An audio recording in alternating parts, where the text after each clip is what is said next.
The world that we understand is artificial. At the end of World War II, the Americans drew their allies together and said that we will patrol the global oceans for everyone, so that anyone can go anywhere at any time, buy any product, participate in any supply chain, and basically exist without need of a military escort. We just have one condition: you have to be on our side versus the Soviets. We created what we now understand as globalization and free trade to fight the Cold War. It was a bribe. But the Cold War ended 30 years ago, and we have been edging away from that ever since.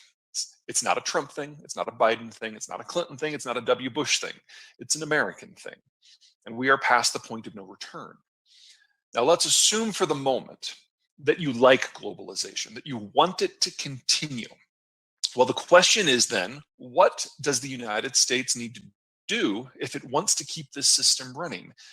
Well, I would argue that we need three things. First, we need global interests. We don't have that. The United States is the least involved economy in the world. As a percentage of GDP, we're just not there. In fact, if you factor out Canada and Mexico, we're half of what this even suggests. Who wants to be in the Middle East so the Chinese can import Middle Eastern crude? Just to kind of give you an example, it's not a popular sell. So economically, there's no argument to be made here. What about strategically? Well, the second thing that you need if you want to maintain a global system is you need boots on the ground. You have to keep everybody on the same side. You have to patrol the oceans. You have to keep countries from fighting. We don't have that anymore.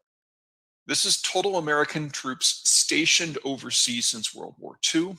It's been trending down for decades. In fact, we now have fewer than 10,000 troops in the entirety of the Middle East. That number will probably hit 0 this year. It's not that we've decided to leave. It's that we've already left. And what's left of globalization is simply running on inertia. What about the third thing?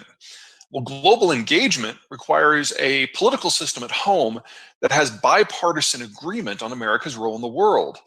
And while I personally would argue that that disappeared years ago, I think in the aftermath of January 6th, we all agree that we need a little bit of political retinkering here before we have any sort of big global plans. Now, let's assume for the moment that Biden is the guy, that he's the person who can bring us all back together, sing on the same page, read from the same page, put together a global plan that we can then go out and re-engage the planet. How long do you think it's going to take him? A month? His whole term? More time than he has left? Folks, this is a decade transition sort of stuff, and we haven't even started that process. So the United States, regardless of intent, is utterly incapable of preserving a global norm. That's the strategic side. That's the political side. Let's talk about the numbers. Let's talk about the economic side. Let's talk about demographics. What we've got here is a standard demographic profile. Children on the bottom, young adults, mature adults, retirees at the top, men on one side, women on the other. Mortality tends to build it into a pyramid. Now, when we look at something like Mexico, American business leaders and American political leaders really like what they see, because whenever there's a bulge in the population structure, roughly below age 40, it's all about the spending on kids, on cars, on college, on homes. This is what drives most modern economies, the economic activity of the young.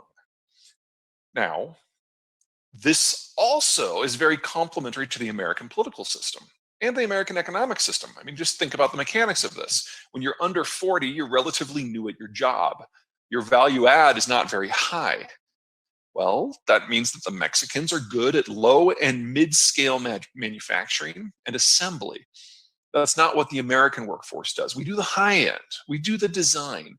So the propensity for integration between those two systems is massive. In addition, all those young Mexicans buy a lot of products. Most of those products come from the United States. Mexico became our top trading partner in calendar year 2019. They're kind of duking out with the Canadians and the Chinese to maintain that position, but I have no doubt for the rest of our lives, the Mexicans are going to be at the top. This is a partner. This is not. The Koreans had a baby bust 50 years ago, and they never recovered.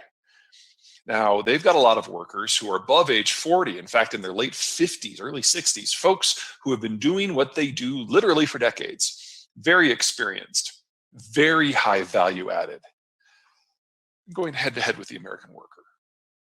We will never have a trade surplus with a country like Korea because there just aren't enough young Koreans to purchase the stuff that their workforce produces. It has to be exported, and a lot comes here.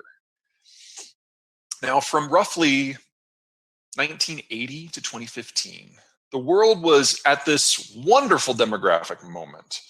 All of the world's economies were either consumption-led like Mexico today, or export-led like Korea today. And because the United States was holding the ceiling up and allowing global trade to flourish, we had the biggest economic boom in the history of our species.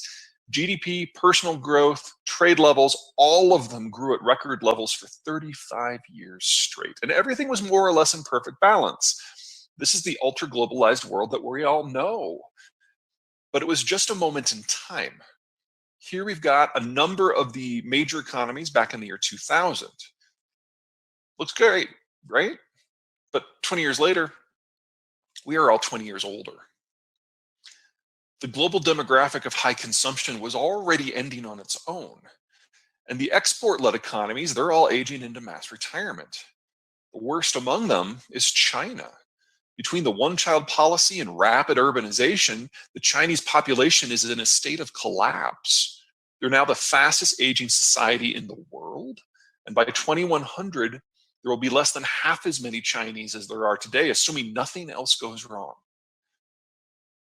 Now, here in the United States, we are a partial exemption to this. Our population structure isn't perfect, but it's a lot better than everybody else's. And it's largely better because of this specific generation, the baby boomers. Now, in some ways, America's baby boomers are just like everybody else's, and almost every country in the world has a baby boomer cadre for the same reasons. World War II ended, the soldiers came home, they got on with their lives, and they had a lot of kids at the same time that cities really got big with suburbs.